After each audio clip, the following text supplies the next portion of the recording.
Back on December 15, 2017, Canadian businessman and philanthropist Barry Sherman and his wife Honey were not expected to be at home. The couple had recently put their 12,000 square foot mansion in Toronto up for sale, and it was open house day. As agreed, soon after 10 a.m. that morning, the real estate agent Elise Stern began showing potential buyers around the house. After the two upper floors, it was time for the basement, where some of the best luxury features of the home, a lap pool and hot tub, were located. But as Elise opened a locked glass door at the end of the hallway and took a couple of steps toward the pool, she abruptly stopped. The scene in front of Elise made her immediately turn and run. Luckily, that was enough to stop her clients from seeing what she had just witnessed. There, hanging from a metal railing of the lap pool, side by side, were the bodies of Barry and Honey Sherman. Discretion is advised. This is 10-Minute Murder.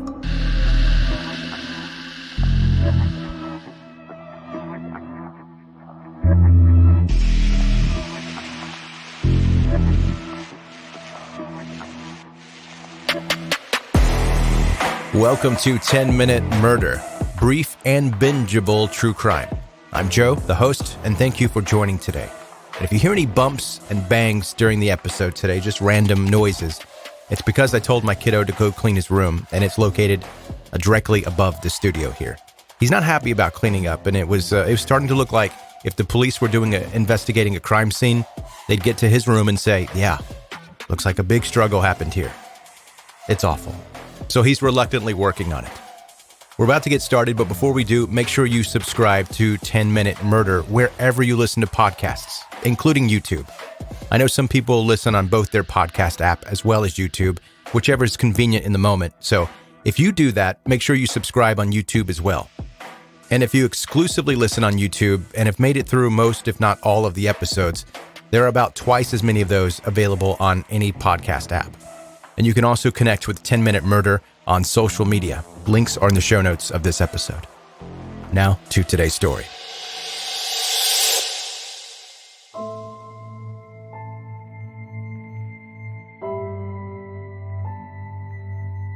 Bernard Charles Sherman, or Barry, as everybody knew him, was born February 25, 1942, into a Jewish family in Toronto. His father, Herbert, ran a zipper manufacturer, where young Barry would help every now and then. He was an excellent zipper packer, doing a better job than many of the paid workers, but in turn, Barry did not succeed in the same way in school. His mind often wandered during the classroom time, causing his teachers to yell at him on more than one occasion. Those close to him have said that Barry's problems at school resulted from insomnia, caused by the fact that his mind never shut off. He was always thinking and scheming something. In addition to his sleeping problems, Barry was pretty shy and awkward, a boy with not too many friends. He was not necessarily someone you would have guessed would eventually become one of the richest people in the world, but that's exactly what happened. After his father died of a heart attack when Barry was just 10 years old, his mother, Sarah, headed back to work as an occupational therapist. And what did Barry do? He decided to start taking his studies seriously, and I mean very seriously. Even though many had not seen it yet, Barry was actually incredibly smart and could absorb information like a sponge when he focused, thanks to his photographic memory. Soon enough, the hard work started to pay off. In the final year of high school, Barry discovered his aptitude for math and science and won a Canada-wide physics contest. From that point on, nothing slowed him down. Barry eventually graduated in engineering physics from the University of Toronto and completed a PhD at MIT, Massachusetts Institute of Technology, with a thesis on satellite technology. Barry had actually been the youngest ever entering the engineering science program at U of T back in 1958 at the age of 16. Meanwhile, his uncle, Louis Winter, had become something of a father figure to the young genius. Barry had spent several summers working at Louis's company, Empire Laboratories, which made cheaper versions of medicine like aspirin and Valium. When both Louis and his wife then died in 1965, only 17 days apart, Barry bought Empire together with his friend Joel Ulster for $250,000 and then sold it in 1973 for around $2 million to ICN Pharmaceuticals. Afterward, they together created Apotex Inc. Starting with 2 employees, Barry eventually expanded Apotex to a workforce of over 10,000, making it one of Canada's largest pharmaceutical companies, selling over 260 products in more than 115 countries, with annual sales exceeding $1 billion.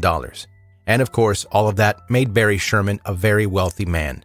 By 2017, with an estimated net worth of $3.2 billion, according to Forbes, he was the 12th wealthiest person in Canada.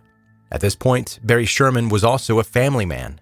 Honey Reich, who was born in a displaced person camp to Polish Holocaust survivors, met Barry in 1970, just after graduating from the University of Toronto. Her mother had suggested that she volunteer at Mount Sinai Hospital in Toronto to meet a Jewish doctor, and Honey agreed.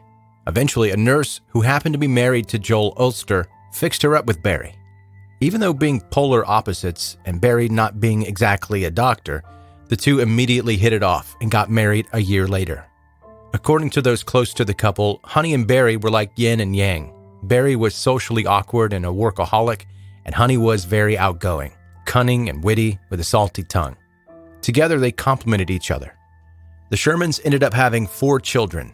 One, as Barry put it, natural daughter named Lauren, and 3 more children, Jonathan, Alexandra, and Kellen, they had by using a surrogate, as Honey had suffered several miscarriages. In 1990, when their youngest was born, the family moved into their custom-built home in New York on Old Colony Road. Being a father did not slow Barry down one bit. He still spent most of his time at Apotex offices, usually more than 12 hours a day, 6 days a week. At night, if he slept, he kept a notepad and pen nearby his bed just in case he woke up with an idea. In addition, although Barry regularly turned up at charity galas with Honey, who had a wide circle of friends, his social skills had not gotten any better since childhood. He was virtually incapable of small talk and so withdrawn that he seemed to not enjoy human interaction at all. But he took good care of his family and was well known for having a habit of quietly writing checks to Apotex employees who had run into financial trouble. All while he spent next to nothing on himself and usually drove cars until they fell apart. But in 2017, it was time for an improvement. The Shermans had been living at Old Colony Road for over 30 years, which is a long, long time, considering that they'd even been in court due to their house being built poorly. Now, mainly of Honey's decision, they were planning to move to Forest Hill, one of Toronto's most exclusive neighborhoods, in a house that would easily cost $30 million to build, decorate, and furnish. They would be closer to their growing grandchildren, friends, and business partners. Still, Barry was not too happy with the idea, but he was going along with it. As he said to one of his friends, quote, I wish I was staying here, but my wife wants to move, so we're moving. On November 27th of that year, their North York house was listed for $6.9 million and described as an architectural, modern masterpiece. Soon enough, real estate agents began showing the property to potential buyers. Everything seemed to be going according to the plan until something went horribly wrong. Late in the afternoon of December 13th, Honey arrived at Apotex's headquarters in Toronto's outskirts to discuss some things with the builders of their new house in Forest Hill. Afterwards, she headed home to finish preparing for a family holiday in Florida. In a couple of days, she would go down, and then Barry planned to join a week later. Later that evening, Apotex employees received a routine email from Barry about a drug they had been developing. After that, both he and Honey went MIA. No one heard from Barry overnight, which was unusual because he rarely slept, but nobody thought they needed to worry too much. Not even the following day when he didn't show up to the office. Yeah, Barry was a workaholic, but he was also a very private person who never told anybody about his movements. It was not until December 15th that the reason for the sudden radio silence was found out. That Friday morning, at 11:44, Toronto police responded to the 911 call for 2 unresponsive people found during an open house. As 2 officers and the paramedics entered the front door and quickly ran down to the pool area of 50 Colony Road, they were met with a strange scene. Multi-billionaire Barry Sherman was in a seated position next to a 3-foot-high railing of a lap pool. His wife, of 40 years, Honey, beside him. While it was not immediately clear what had happened, it was definitely not a good sign both had a man's leather belt around their neck tied above their head to the said railing. It was soon concluded that the help had come way too late. The Shermans had been dead for at least a day, as rigor mortis had already passed and the bodies were relaxed. Both were fully dressed and wearing jackets that had been slightly pulled off their shoulders. While Barry's face was untouched, Honey had a bruise on her face. As if the news of the couple's death was not shocking enough to their friends and family, police initially told the press that they were treating the case as a possible murder-suicide committed by Barry Sherman and were not looking for other suspects. Unsurprisingly, family members pushed back at the claims, releasing a statement that read, quote, "Our parents shared an enthusiasm for life and commitment to their family and community. We are shocked and think it's irresponsible that police sources have reportedly advised the media of a theory which neither the family, their friends, nor their colleagues believe to be true." Soon enough, details revealed by 2 different autopsies and private investigations began to poke holes in the police's theory. It was concluded both Barry and Honey had died of ligature compression, most likely caused by the leather belts found around their necks. While it's not completely impossible that one of the 2 could have killed the other first and staged the body, the person in question could not have then just looped the belt over their neck and then to the pool railing and sat down. On top of that, there were markings on both Barry and Honey's wrists, suggesting their hands may have been tied at some point, but the murderer had taken those ropes with them. Finally, on January 26, 2018, a homicide detective stated that the police were now describing the case as, quote, "a double homicide investigation," and that both Honey and Barry Sherman were in fact targeted. But by who? While there has been some speculation about who could have been responsible for the death of the Shermans, we seem not to be much closer to finding out the truth. It's highly possible that the murders had something to do with Barry's work and his business associates.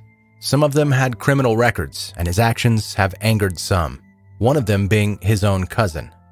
Barry had been in court against the Winters due to their claims that he had wrongly handled selling his uncle's company, Empire Laboratories, and left his cousins empty-handed. Around the time of the murders, Barry had just won a ruling that the Winters owed him $300,000 in legal fees, which gives a pretty good motive.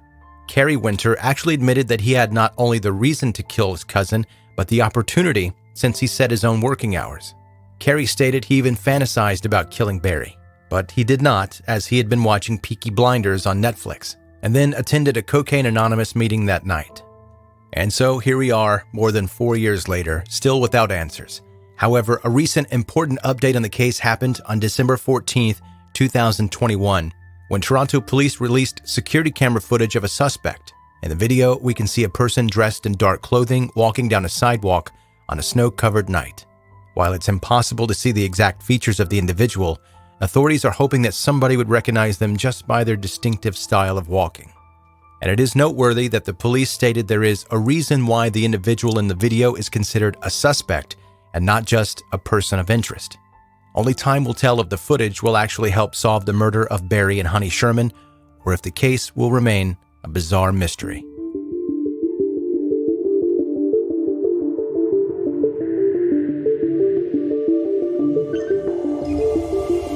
That's today's 10-Minute Murder.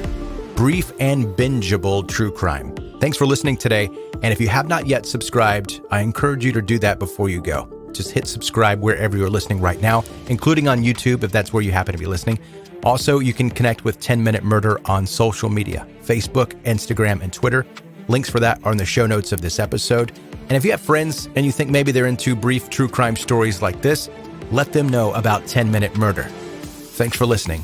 Be safe and have a good night.